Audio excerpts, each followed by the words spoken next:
مہر ریان اور ریان دونوں کے لیے تحائف لے چکی تھی اور انہیں گھر پارسل کروا چکی تھی۔ صبح تک ان کی ڈیلیوری ہو جاتی۔ ان کے لیے کچھ اسپیشل ڈیگون نے بھی اس سے بہت وقت ڈھونڈنے میں بھی اسے بہت وقت لگا تھا۔ وہ چاہتی تھی کہ دونوں کو اپنے اپنے تحفے بہت پسند آئیں۔ اتنی ناراضگی کے باوجود بھی وہ داؤد اور اپنے لیے کل پارٹی میں پہنے جانے والے ڈریسز لے چکی تھی۔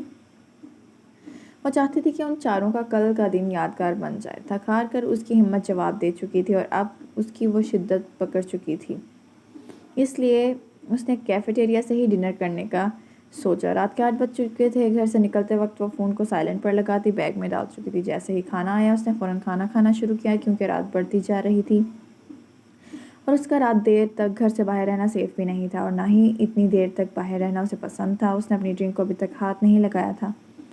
دو ٹیبل چھوڑ کر بیٹھے شخص کی نظریں اس کی ڈرنک پر ہی تھیں، جیسے کہ وہ بےتاب ہو کہ کب وہ اپنی ڈرنک کا گھونٹ بھرے اور اس کا منصوبہ کامیاب ہو۔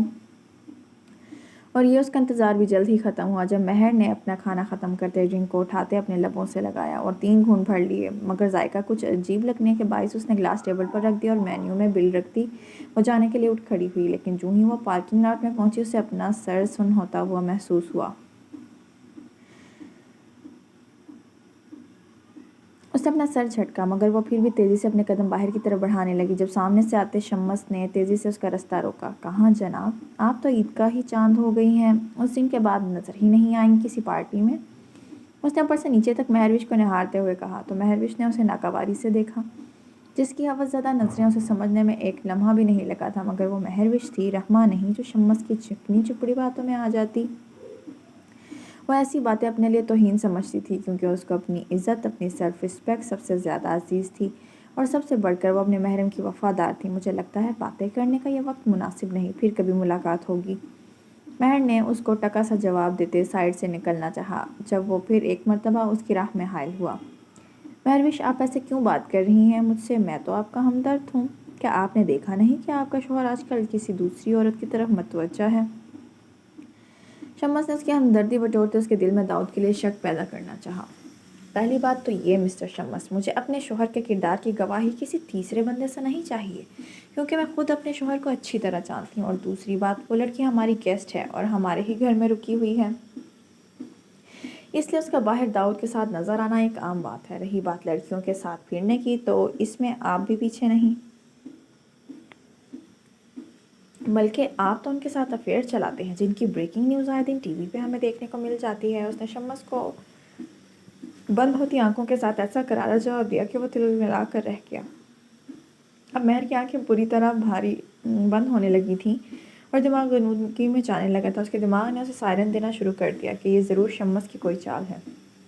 اس نے اس سے دھکا دیتے وہاں سے بھاگنا چاہا جب شمس نے زبردستی اس کا بازو پکڑ کر اسے اپنے سینے کے ساتھ لگایا۔ چھوڑو مجھے کمینے انسان، میں تمہارا خون پی جاؤں گی، اگر مجھے ہاتھ بھی لگایا تو۔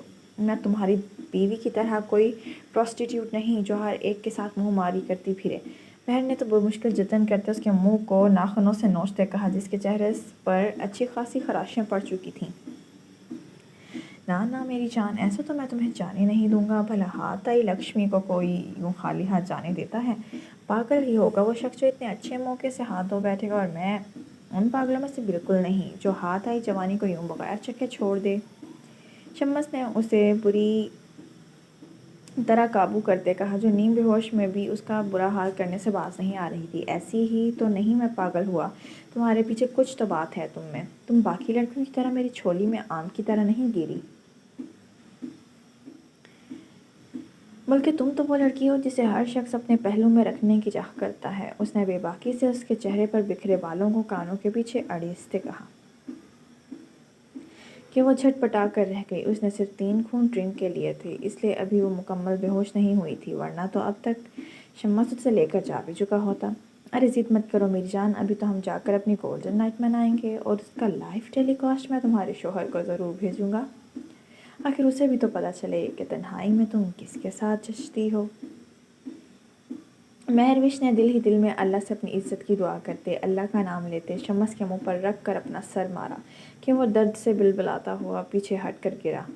کیونکہ مہروش کے سر ٹکرانے سے اس کی ناک سے خون کا فوارہ پھوٹ اٹھا تھا۔ اتنا وقت مہروش کے لیے کافی تھا کہ وہ داؤد کو کال کر سکتی۔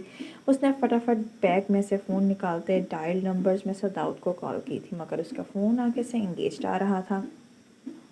اس کو اپنی بے بسی پر سخت رونا آیا تھا۔ کیا ہوگا، کیا ہو جائے گی مہر؟